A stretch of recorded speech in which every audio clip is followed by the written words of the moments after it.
And if I have to. Hello, this is Juicy Pat Lucy, and we're at Turner's Hall right now for AIW's Girls Night Out 9 and 10, and this is episode 7 of the Juicy Details. This is my first ever live interview, so to speak, and joining me right now is Nikki Storm. How you doing? I'm good, thanks. How you doing?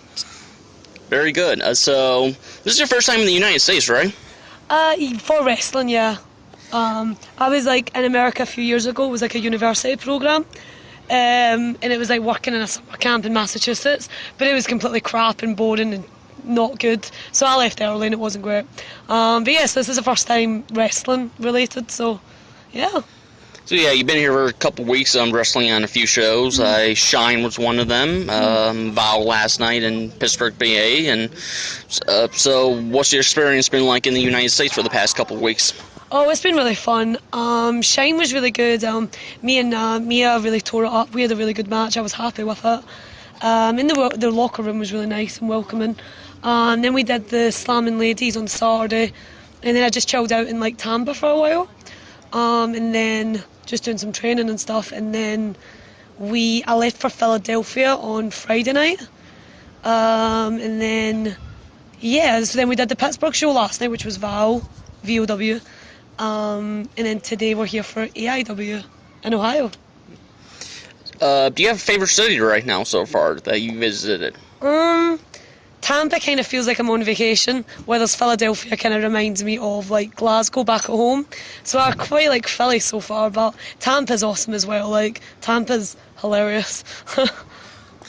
Alright, so going back a little way back, how did you first get into professional wrestling as a fan when you were younger? My sister used to always watch it.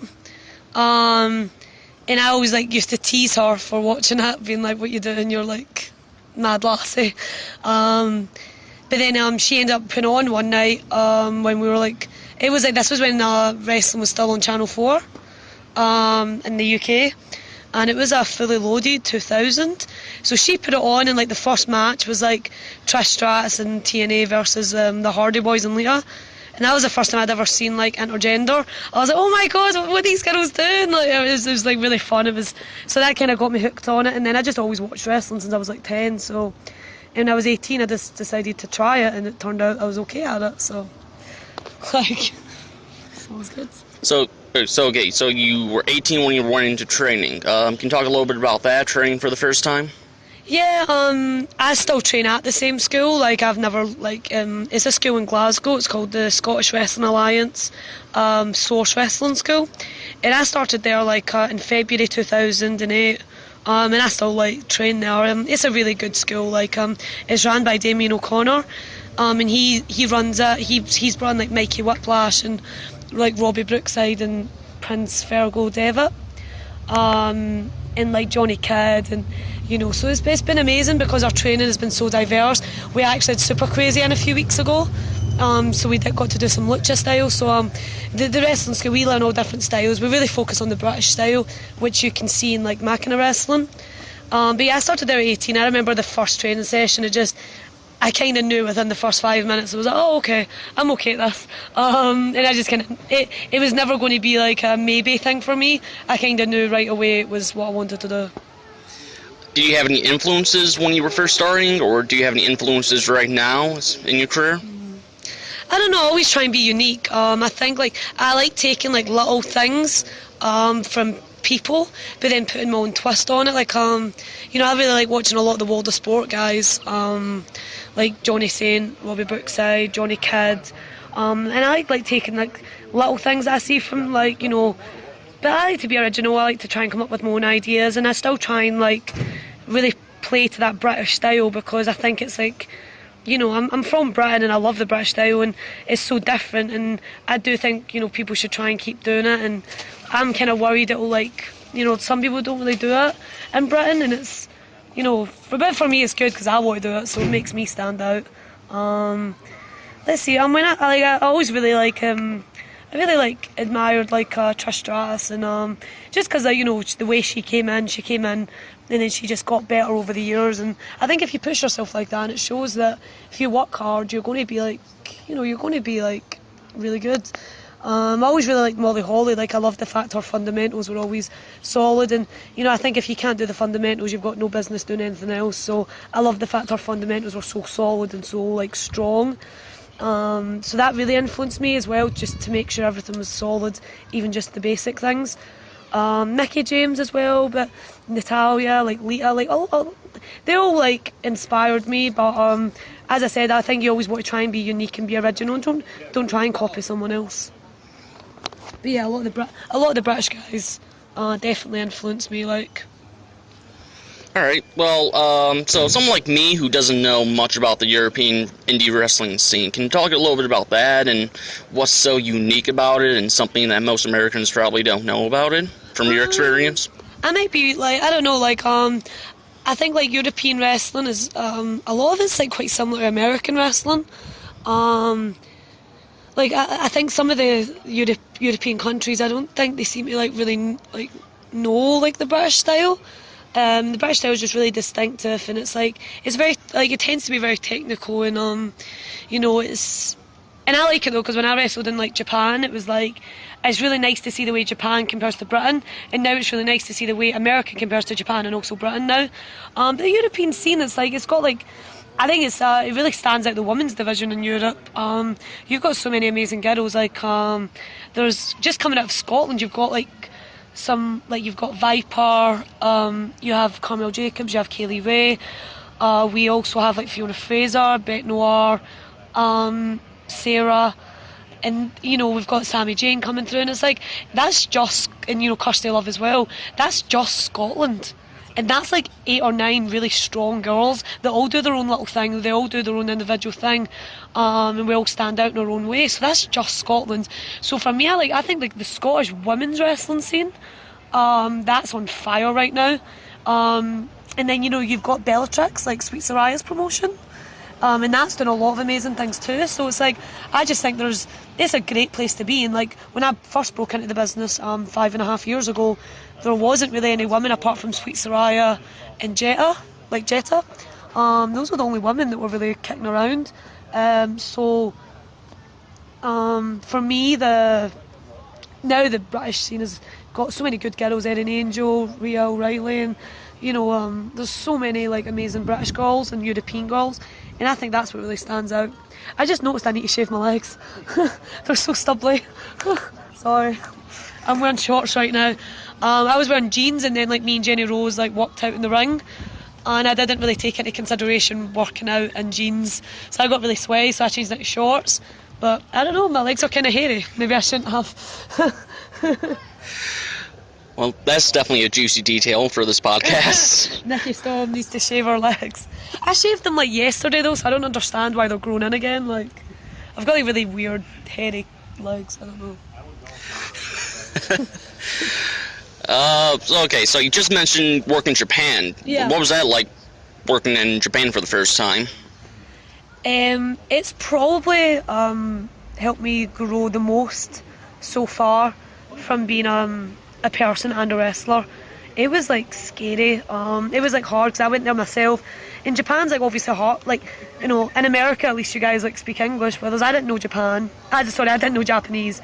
And they don't speak English like some of them do, some of them don't. So it was you felt so isolated, and that was like a really I felt that helped me grow as a person. Really, in the young girls and the way the young girls train, it really humbles you, because these girls are getting up at like 3 or 4 in the morning, and they're washing clothes and scrubbing canvases, and they're like cleaning the dojo, like they're and everyone pitches in Japan, like everyone cleans the dojo and everyone cleans the ring, but the young girls like washing everyone's clothes, and I really respect the young girls, and it just made me like really appreciate. And it also made me like really like I always kind of know, I've always been a very goal-driven person. I kind of already know what my goals are in wrestling, but Japan really helped me realise, oh okay, let's just do it, and like just go ahead and like really break out. I mean, this has been like my 5th year in wrestling, 5th year in professional wrestling, and this has probably been the year with Japan and America that's really helped me break out the most. And get some like worldwide exposure. But Japan was amazing, and I think that it really made me like step up and like grow up a little bit. Like, What were some of the promotions you worked for in Japan? I was there for representing Pro Wrestling Eve back in England. So I went over as a Pro Wrestling Eve champion and wrestled for JWP, who had a working relationship with Pro Wrestling Eve. So I did mainly them. I did Tajiri's company, which was like Smash, I believe, right? I could be wrong. WW. Wrestling New Classic. What was that, Ben? Wrestling New Classic. Wrestling New Classic. I think that's the one. Our friend Ben Ward, he's got all the goss, all the info. Yeah, Ben Ward was supposed to be in our last podcast interview, but I guess he had a sore throat. he was partying. He's got a sore throat. Leave the boy alone. We're all good. Yeah, he's all right. The JWP, I have nothing but good words to say about JWP. They looked after me, let me train at the dojo, showed me their ways, allowed me into their home, and just looked after me. So I've got good things to say about JWP. So there's been a lot of discussion about the state of women's wrestling in the past couple of years, especially in the bigger companies like TNA and WWE, who some feel like they're very undervalued in there. So what's your opinion on the state of women's wrestling as far as the professional companies like TNA and WWE, and on the independent wrestling level? Oh, the girls are great. I'm just going to say this right now. I love Total Divas. I love Keeping Up with the Kardashians, Jersey Shore, Geordie Shore. That's like the UK version of Jersey Shore, guys. Check it out.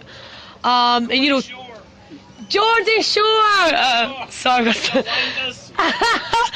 Sorry, I had someone shouting at me there in the background. That was Ichiban drunk, by the way. He's drunk? What? It's like 12 o'clock. What time is it? No, that's his nickname or his name. Oh, okay. I was like, He may be drunk, I don't know. it's 3 o'clock, like, Joe. Yeah, okay, so I think, I think Natalia's amazing. Natalia, I really love what AJ's doing WWE. I think her character, her promos, I like her wrestling, I think the girls are great. And then over in TNA, they had Mickey James, they had Tara, and I wrestled Mickey James in Scotland a couple of months ago, and high respect for the woman. She's amazing, and they've got Gail Kim and stuff right now. So, I think the girls are great. Yeah, I mean, it does seem like, as I said, for the British scene, I went and, when I broke out 5 years ago in Britain, there wasn't any women, hardly. But now you're kind of like, oh, okay, there's like loads. There seems to be something in Britain right now where there's like a lot of all women shows. You've got Pro Wrestling Eve, Bellatrix, and then you've also got ICW Fierce Females in Glasgow. I think they've done a few shows, and they're over 18, so they're like. And then now, but there's like, those are the main three, but then you've actually got a lot of other Pro Wrestling Kingdom, I think, in November. They're doing, November 29th, I think. I need to check that. But yeah, there's a lot of all women's shows right now. And then, you've got loads here, AIW, Shimmer, Shine, Slamming Ladies, WSU. There's a lot, like, there's so for like women wrestling right now, I mean, I think we're in a good position. We just need to work hard and go out and get it. Like, you always need to fight. No matter, like, it doesn't matter if you're like a guy or a woman. You always need to fight for opportunities, and you need to go out there and find them and get them and fight for them. They're not just going to come to you as just sit on your arse. So, you need to like go out and fight for it. And I think there's loads of opportunities now to do that. Definitely. Alright, so one of my last questions is, what is one of your main goals for yourself in your career? Maybe something you want to accomplish in the next couple of years or so? Obviously, like, my dream since I was like a little girl was to like wrestle on TV and stuff like that. So that's like a huge one of my goals. I actually really want to wrestle Mexico or Puerto Rico. That's something I really, really want to do, and that's hopefully something that I'm going to work towards. So I really want to do that. I think that'll be fun. I like tequila. Mexico like tequila. I'm pretty sure they like tequila, and they like fajitas and stuff, and I like fajitas. I'm good at fajitas. I make fajitas back in like Glasgow, Scotland. So they're like Glaswegian fajitas. So I'd like to do that and like wrestle on TV. I'd like to go back to Japan. I mean, to be honest, like my goals in wrestling is just to like have fun and just like stay safe and just work hard and just remain positive. Like I think if you remain positive and you work hard, you're going to be okay. If you kind of get dragged down by nonsense, then it's not good. But if you like remain positive and focused, you're going to be all good. Like, oh, listen to me, all good. I'm turning into American. I actually said, like, I'm staying with, like, Jenny Rose right now in Philadelphia, and I was like that to her family the first time I met them. I was like, it was nice to meet you all. Like I said, you all. I don't know. But I felt dirty. I felt like I needed to scrub myself with British soap. I was just like, no. Because I hate it when, like, British people try and be all American. Like, I think it's good when it's, like, funny. But, like, I think if you're British, like, yeah, stick to being British. Don't try and be something you're not. But, yeah. But sometimes if you spend a lot of time with, like, Americans, it's like... So I'm kind of finding myself, like, picking up a lot of this stuff. And I'm like, oh, no. They're going to, like... throw stones at me when I get to Britain. I think that was a message to Ben over here. That was a direct message to Ben. No, don't throw stones at me, Ben. No. Alright, so final comments. Do you have anything you want to plug, your social media, where people can find you in the next month or so while you're still here in America? Well, in America, at each of the shows I'll have like my Nikki Storm t-shirts, which are different. Like I've got like different sizes and stuff, and it's like a cool t-shirt, isn't it, Ben? Yeah, it's awesome. It's a cool t-shirt. He said it was awesome, just in case you didn't hear him. So that's a good t-shirt, and I'll have like 8x10 photos and 5x7 photos. Let's see, so I'll be at, tonight I'm at AIW, next week I've got WSU, I also have NEFW next Friday, I've also got Shimmer, the 19th and the 20th, I've got Shine on the 25th, Salmon Ladies on the 26th, let's see, yeah, you can like follow me on Twitter at Nikki Storm 1, there's like a 1 because when I made up my Twitter account there was already a Nikki Storm, I think it's like a naughty star, I don't know. Like, there's already a Nikki Storm out there. I blame Colt Cabana, by the way, because he stole our podcast's Twitter name too, The Juicy Details, where The Juicy Details with an I instead of a Y at the end of Juicy. Colt Cabana, we're coming for you. We're going to find you. Oh, hell no. Nikki, you going to help me find him? Yeah, I've met him. I'll track him down. Oh, nice. He was at a show in ICW in Glasgow a couple of months ago, yeah. He was cool. And then I've got a YouTube channel as well, you can check it. Like, sometimes I get really angry and do promos. Like, I get really angry and rant away. I think we all do sometimes.